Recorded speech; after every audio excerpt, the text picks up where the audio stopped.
마태복음 9장 1에서 8절까지 보겠습니다. 제가 가지고 있는 성경 신약 성경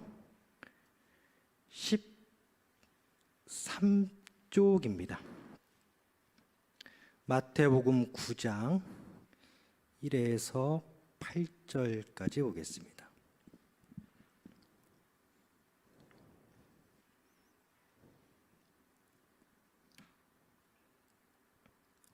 제가 먼저 마태복음 9장 1절 봉독하겠습니다.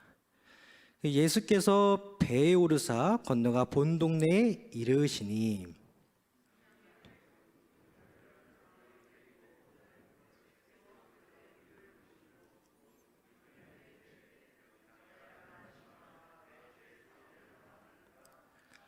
어떤 서기관들이 속으로 이르되 이 사람이 신성을 모독하도다.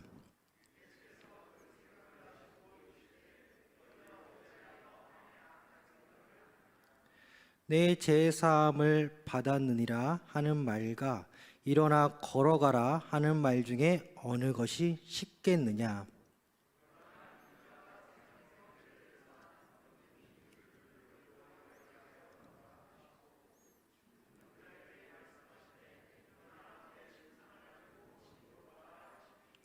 그가 일어나 집으로 돌아가거늘 다 함께 무리가 보고 두려워하며 이런 권능을 사람에게 주신 하나님께 영광을 돌리니라. 아멘. 오늘 설교 제목 어느 것이 쉽겠느냐, 어느 것이 쉽겠느냐라는 제목으로 말씀 증거하겠습니다. 오늘 본문은 마가복음, 누가복음에도 나오는 본문입니다. 중풍병자 나옵니다. 흔히들 뇌졸중이라고 합니다. 혈액순환 장애가 원인으로 알려져 있습니다. 팔과 다리를 자유롭게 움직이지 못하고 너무나도 힘든 경우에는 거의 식물인간으로 살다시피 하다가 죽음을 맞이하는 병이라 이렇게 알 수 있겠습니다. 중풍병자라서 혼자 움직일 수 없습니다. 마가복음과 누가복음을 보면 사람들이 매워 이 중풍병자를 데리고 옵니다. 사람들이 많아서 예수님께 접근하기 어려운 가운데 이에 사람들 예수님께서 계시는 집에 지붕을 벗기고 언어적으로 지붕을 뜯어 위에서 침상채 줄을 달아 내립니다. 오늘 본문 2절 후반절을 보니까 예수께서 그들의 믿음을 보시고 여기서 말하는 그들은 그 중풍병자를 포함하여 중풍병자를 메고 온 모든 사람들이라 할 수 있겠습니다. 그들의 믿음을 보셨다고 합니다. 사실상 중풍병자가 고침받은 기사는 오늘 본문 앞에서만 하더라도 2번씩이나 나옵니다. 마태복음 4장 24절 보니까 그의 소문이 온 수리아에 퍼진지라 사람들이 모두 앓는 자 곧 각종 벽에 걸려서 고통당하는 자 귀신 들린 자 간질하는 자 중풍병자들을 데려오니 그들을 고치시더라. 또 마태복음 8장 6절 보니까 이르되 주여 내 하인이 중풍병으로 집에 누워 몹시 괴로워하나이다. 이렇게 했을 때 고쳐주신 역사, 우리가 오늘 본문 앞에서만 중풍병자를 고쳐주신 역사 2번 볼 수 있겠습니다. 이 첫 번째 중풍병자의 경우 누군가에 이끌려 예수께 나오게 되었다고 합니다. 두 번째 경우 이방인 백부장의 믿음을 보시고 중풍병으로 누워있는 그 종을 고쳐 주었다고 나옵니다. 이제 세 번째 중풍병, 오늘 본문인데요. 중풍병자를 데리고 온 자들이 있습니다. 그들의 믿음은 남의 집 지붕을 벗겨서까지 예수님께 중풍병자를 줄에 달아 내립니다. 이때 예수님께 믿음으로 보시고 고쳐 주어야 하는데 그 믿음을 보시고 오늘 본문 2절 끝에 중풍병자에게 이르시되 작은 자야 안심하라 내 제사함을 받았느니라고 말씀하십니다. 이 중풍병자에게 작은 자 안심하라고 말씀하십니다. 너의 죄가 사함을 받았다라고 말씀하십니다. 지금 당장 중요한 것, 가장 급한 것은 중풍병자를 빨리 고쳐주시는 것이 가장 급한데 예수님께서 너무 뜻밖의 중풍병자에게 작은 자여 안심하라 내 죄가 사함을 받았느니라. 죄와 병은 연관성이 있습니다. 인류 질병 원인은 아담과 하와의 원죄로부터 파생되었습니다. 그러기에 죄인인 사람에게 질병은 평생 짊어지고 가야 숙명 같은 것입니다. 이 질병에는 개인차가 있습니다. 보편적으로 인류 질병의 원인이자 뿌리는 아담과 하와의 언제입니다. 인간보호의 사상을 가진 당시 이스라엘 백성들에게 죄를 많이 지으면 많은 질병이 뒤따른다는 사상이 알게 모르게 긴 세월 동안 흘러내려왔습니다. 이 말이 꼭 틀린 말이 아닙니다. 역대하 21장 18절 보니까 이 모든 일 후에 여호와께서 여호람을 치사 능히 고치지 못할 병이 그 창자에 들게 하셨으므로, 이제 악을 행한 여호람이라고 나오는데요. 그 고치지 못할 병을 이 여호람에게 여호와께서 주신 것입니다. 이와 반대인 경우도 있는데요. 나사로가 다 죽어갑니다. 끝내 나사로가 죽었습니다.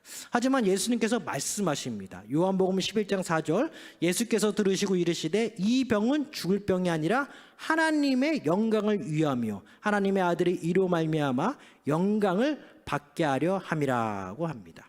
예수님은 죽은 나사로를 살리셨습니다.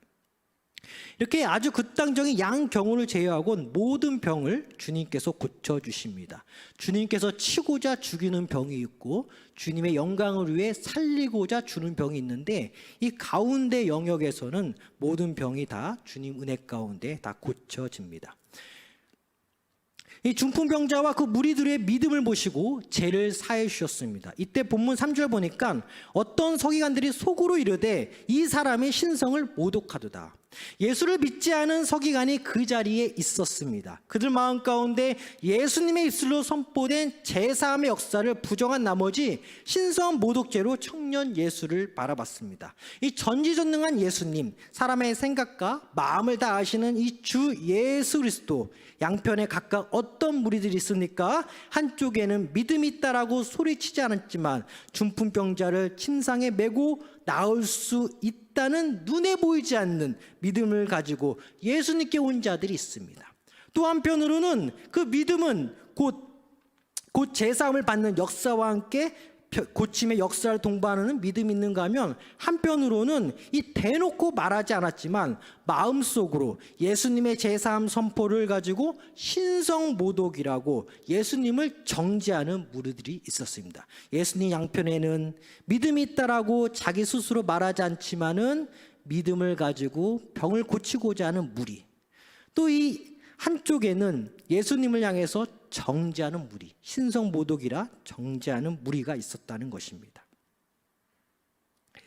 예수님은 소리내어 질문합니다. 본문 4절과 5절인데 예수께서 그 생각을 하시고 이르시되 너희가 어찌하여 마음에 악한 생각을 하느냐, 내 제사함을 받았느니라 하는 말과 일어나 걸어가라는 말 중에 어느 것이 쉽겠느냐.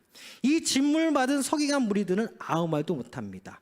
여기서 어느 한 장면이 우리들의 머릿속을 스칩니다. 이 정죄라는 단어와 함께 아무 말도 못하고 떠나가는 그 장면, 바로 음행한 여인을 둘러싼 무리들을 향해 예수님은 죄 없는 자가 먼저 저 여인을 돌로 치라는 말씀이 우리 머릿속을 스쳐 지나갑니다.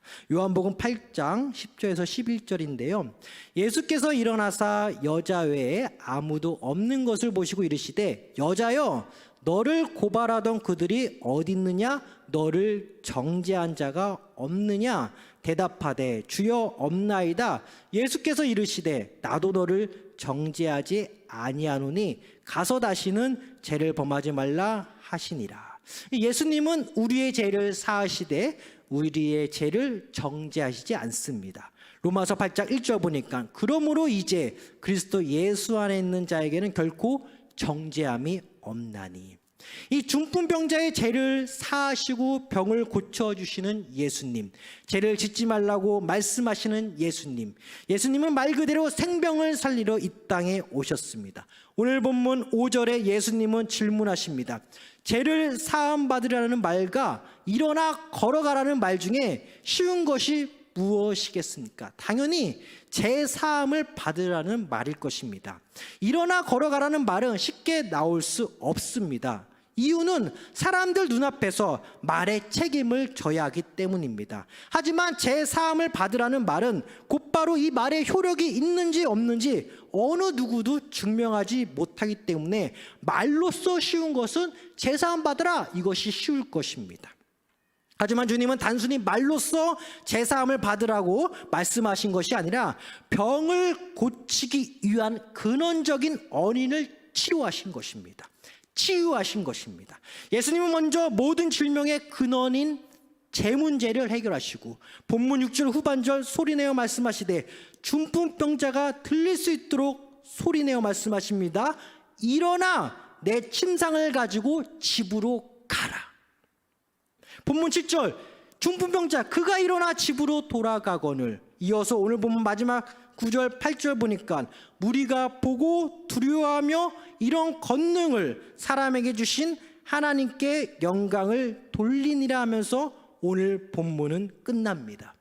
이 무리들이 예수님을 가리켜 사람이라 일컬으면서 예수님에게 제사함과 질병 고침의 권능을 주심에 하나님께 영광 올려드렸다 말하고 있습니다. 이는 무리들이 지칭한 사람, 곧 제사함과 질병 고침의 권능을 가진 예수 그리스도를 인식하는 내용과 서기관들처럼 예수님을 한낱 인간에 불과한 자로서 신성 모독한 자라고 마음으로 정죄한 인식의 내용을 대비시키고자 하는 성령의 지혜로 이해하시면 감사하겠습니다. 나의 믿음을 아시고 사람의 마음을 아시는 주님 앞에서 우리는 믿음으로 서 있어야겠습니다. 이 서기관들처럼 마음으로 신성 모독죄로 예수님을 정죄하는 것이 아니라 예수님을 제사함과 질병 고침의 권능자로 믿고 예수께로 나아가야겠습니다. 내 눈은 예수님을 바라봅니다. 내 한 손에는 병든 자가 누워 있습니다. 주여 나의 믿음으로 기도하니 이 자를 고쳐 주시옵소서. 오늘 본문의 중풍병자 이전에 이미 고침받은 중풍병자들이 있었습니다. 믿음이 있는 자는 서기관들처럼 예수님의 권능을 신성 모독죄로 치부하지 않습니다. 죄 지은 자를 예수님께 악한 의도로 고발하지 않습니다. 믿음이 있는 자는 오직 주님의 권능을 체험받고자 합니다. 예수께 권능 주신 성부 하나님을 찬양합니다. 더 나아가 마태복음 10장 1절 예수께서 그의 12 제자를 부르사 더러운 귀신을 쫓아내며 모든 병과 모든 약한 것을 고치는 권능을 주시니라고 말씀하셨습니다. 예수님의 권능, 예수님께 부여받은 권능이라면 질병 고치 받을 수 있다는 것입니다. 제사함은 물론 병이 고쳐지는 것입니다. 주님이 우리들의 믿음을 보십니다. 고침받을 수 있습니다. 주님의 권능으로 고침받을 수 있습니다. 예수님은 제자들에게 마가복음 3장 15절 귀신을 내쫓는 권능도 가지게 하려 하심이라. 귀신을 내쫓는 권능이 있습니다. 이러한 믿음 권능의 능력은 어디까지인가?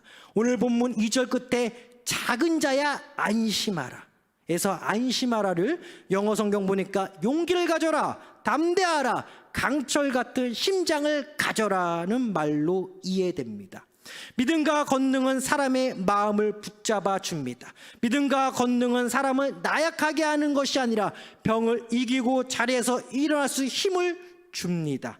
또한 주님은 마음을 창조하시는 분이십니다. 시편 33편 15절 보니까 그는 그들 모두의 마음을 지으시며 그들이 하는 일을 굽어 살피시는 이로다.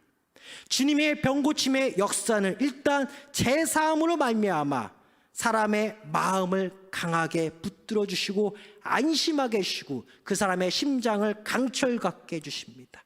이어서 육신의 병을 고쳐 주십니다. 예수님의 역사는 병고침과 함께 그 사람의 믿음, 그 사람의 심장을 담대하게 하고 그 사람 믿음 가운데 육신의 병도 고쳐 주시는 것입니다. 그래서 우리는 특별히 병고침을 받고자 하는 자들, 병고침을 위해 주변의 가족들, 기도하는 자들은 특별히 회개하는 마음이 중요해요. 고쳐주세요, 고쳐주세요 전에 주님, 중풍병자에게 작은 자야 안심하라 했던 것처럼 우리에게도, 나에게도 작은 자야 안심하라는 제사함의 능력을 허락해달라고, 먼저 제사함 받게 해달라고, 그 다음에 병고침은 자연스럽게 일어나는 것처럼 우리는 오늘도 회개하며 나아갈 때 주님께 간구하길, 주여 저의 죄를 용서하여 주시옵소서. 강철 같은 심장 믿음을 더하시옵소서. 담대한 마음을 주시옵소서. 주님, 이 아들이 작은 자입니다. 이 딸이 작은 자입니다. 안심시켜 주시옵소서. 병 고쳐 주시옵소서. 예수의 권능으로 병 고쳐 주시옵소서. 병 고침 받을지어다. 이 믿음이 있어야 된다는 거예요. 우리 사랑하는 성도 여러분, 나약해지면 안 돼요. 병 고침 받을 수 있습니다. 내 죄가 사함받고 내가 안심되고 내 심장의 강철 같은 담대함으로 나아가고 병 고침이 일어나고, 이게 기적이 아니라 당연한 것이요 자연스러운 것입니다.